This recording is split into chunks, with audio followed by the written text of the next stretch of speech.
So this time we have an extra special treat. This is going to be a 46-19 set from 1947. So if we take a look at this, it was originally sent to, it's very heavy. Oh my gosh, this is heavy. So to Schrager Brothers in Pittsburgh, Pennsylvania. So if anybody knows where Schrager Brothers is, it says manufacturer's representative. So anyways, here is an original set that was going to go to Schrager Brothers, or actually went to Schrager Brothers. So if we open it, this box is in kind of not in the best of shape, like the other 4620 that I did a review on. So we'll just take this and we'll open it up and we'll see what's inside. So here we have the instruction sheet. Somebody made some notes on here. This might have been part of a bigger set at one time. 21 curves, 4 shorts, 1 pair of switches, 2 good bars. Oh, 2 good cars, 6 straight, 4 short straights, I guess, and a 1 crossover. So this must have been somebody's plan in here. It wouldn't surprise me if somebody put this thing together at one time. So, wow, right on top. Tell you what, let's just open it first. Let's move this car out of the way and let's take a look and see what we got in here. Whoa! Maybe I should have done those other ones first. All the track fell down and stuff. We'll get that in a minute. So here we have the 751 log loader. You can see that on there. Marked fragile. It says, I really love this part. When you see these on here, this belonged to Billy. Isn't that awesome? So I love when I find things like that. And then I originally cost somebody $18.95. So let's go ahead and open this up. It's on its side. Let's flip it up so it's upright. So this one actually, I think this set has been added together because if you look here, this went to Savoy Merchandise. You see that there? On 23rd Street, New York, New York. So that's where this log loader originally came from. So someone pieced together this set. We'll just take a look at the log loader in here.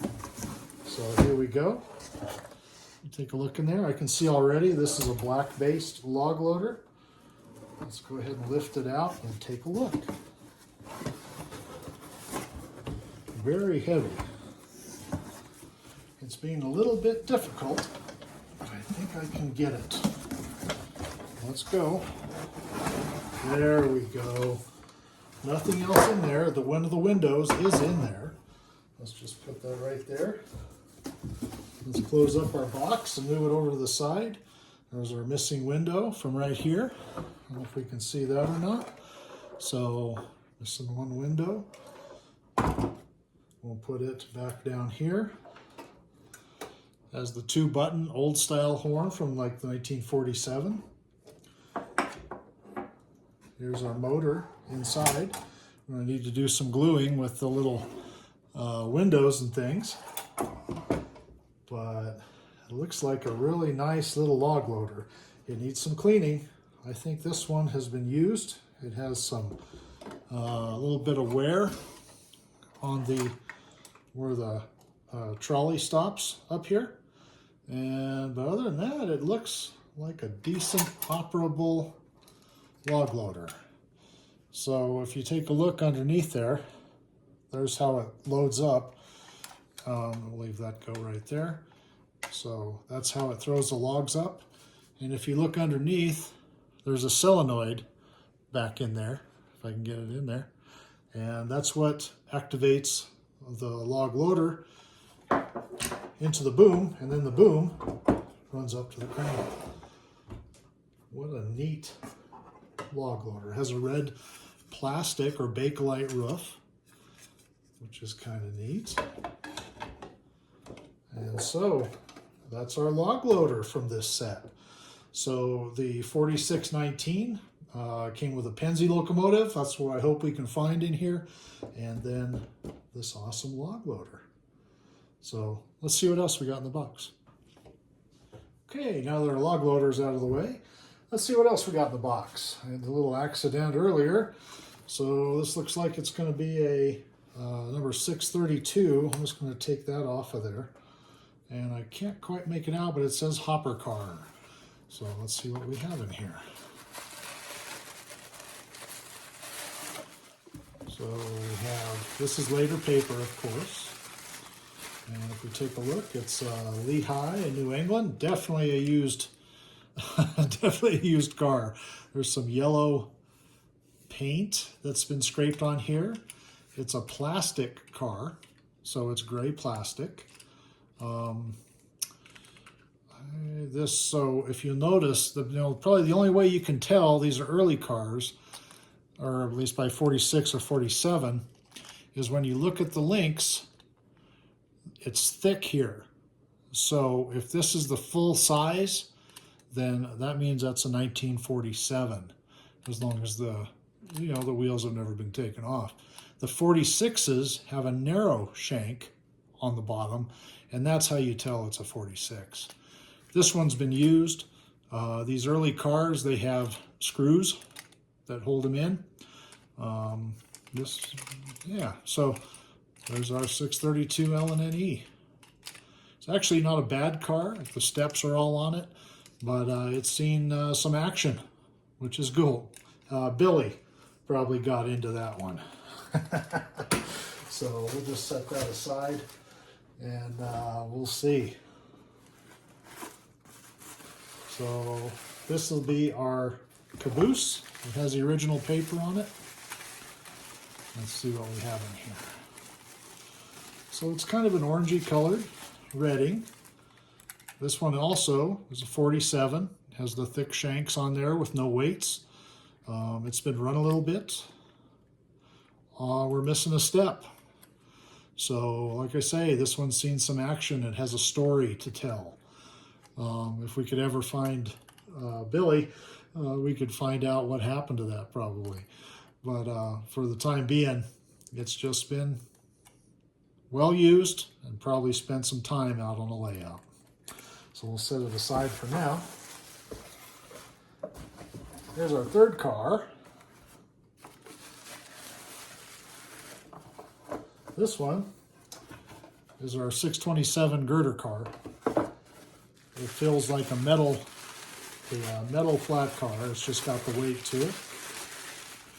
Let's open it up. So this is an interesting one. It's very dirty, but if you'll notice, there's no number on the girder. It's painted orange, but and it's kind of a lighter gray, I think, than a lot of them. You may not be able to tell that. It's definitely had some dirt out on it, but just because it doesn't have a number doesn't mean it's a replacement or anything like that. And what you notice when they put these girders on, I'll show this to you. I'll see if you can see it in there. It's riveted on. There's a little brass pin. I think that you can probably see that there. That holds that girder on. So what happened on a lot of these, on the early 46 ones, they made some plastic ones and the plastic warped and these pins would hold the girder in place. So it actually would bend the car and the girder would stay straight, but the car would bend underneath it. So I think that's why they switched to these metal ones. 47 was a better year for flat cars, I think, than 46. If you find a 46 or a 47 plastic car that's straight, you got a real find. But Billy had his action with this one, and we're just gonna set it down over here. And we'll move these off the side. So our operating car with this set is going to be the log loader car, right? Because we have a log loader. So if we open this up, it comes with an activated track section. So this is the track section that we didn't have in the 4620 from 1948 we had. So they were still using the double line in the middle for 1947 trains and the 47 line. So obviously this track section came with this car. We'll go ahead and open up the car. Oh, here we go. Put that around. And looks like it's an original car, and it has the original logs still. You can kind of tell they've been stained a little bit, but these look like the original logs. It's a two-post car. It's been used, it's got some chips on it. Let's see, this one you won't find the number on the platform like you do on the later ones. You'll see the American Flyer line stamped, and once again this is a 47 because you can tell by the thick shank coupler. So what we have here though, if you take a look, is the activating unit. So if you see one of these on a car, you need that special active track trip or section of track to make these cars operate. So the power comes in from both sides and it goes right through here. So if you get one, don't despair, just try and find a section of the track.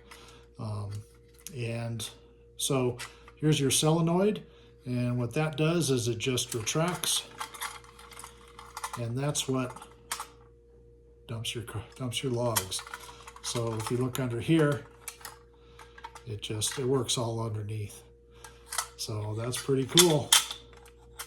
So there's our operating log car that goes with that set. I'll set that aside. And we'll put this over here with its track section in there.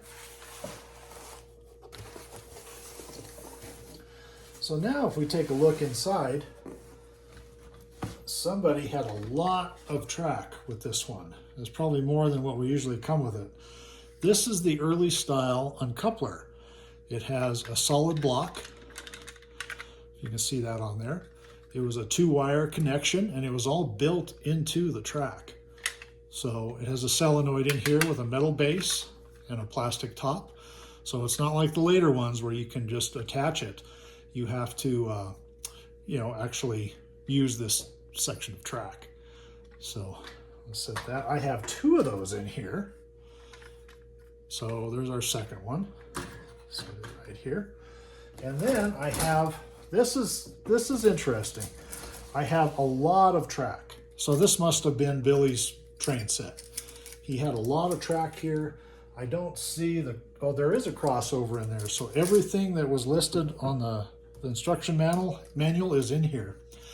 And if you look real close at this track, it's black. So the early 46 and 47, they were painted or they were chemically treated to turn kind of a black color. So if you ever see this black track, it's from 46 and 47, and it works just the same as the other stuff. It just doesn't look as tin platy. In the early days, they were going for the realism, so they dyed everything this black color. So I can't even describe how many sections of track are in here. But what we can find out, if I move it to the side, you'll see the crossover that they mentioned. So this is also an early crossover. It has the black track on it, so we know that's a 46 or 47. There's what the cross wiring looks like underneath, if you ever see that. There's some special ones out there that have the early ones have some different wiring, but they're very hard to come by. They switched to wires later on instead of brass contacts. So there's a crossover. This would be a great set for somebody. So let's take a look at the locomotive. That's really what we're here to take a look at. So I'm going to go ahead and close this up, move the big box out of the way so we can get a good picture of the steam engine. Okay, so here we have the locomotive. It says in crayon, electric tracks. This one, it doesn't have the usual name on it, but let's just take a look. So if we open this one, it actually flips open, which is kind of interesting. Instead of being opened from the, from the back side, it just flips open from the top. So let's take a look at this. Take a look at our engine. So as we open it up, we'll see what we have in here. Okay. And there's our 312 Penzi K5 with smoke in the tender. Let me lift it up for you so you can get a good look. And we'll just let that, let's push him back. And look at that. So that's what a 312 looks like. And if you look underneath, it's got the smoke and tender. This one's been run a little bit. So Billy had some fun with this one. If you look closely on the back, it's missing one, but there was a green jewel in some of these early locomotives. They are also present up on the front. They had green jewels up on there. The reverse unit was in the tender. This is a typical reverse unit that went up in there. These early 312s were kind of a top of the line kind of a unit. They had the extra metal details, the bell on the front. Look at that, more green dots on the green gems on the pilot. And this one also had the trailing truck, the molded trailing truck. So what a pretty engine. Flip it over on the other side. It looks really nice. I might have to try this one on video just to see what if the smoke unit works. So anyways, that is our 312. And with that, we've got our L&N car, our Reading caboose, our girder car, and our log unloading car for the log set. This one's almost a complete set all by itself. They had enough track to probably do a figure 8, and Billy had some fun with this, and that's what it's all about. So thanks, and catch you next time.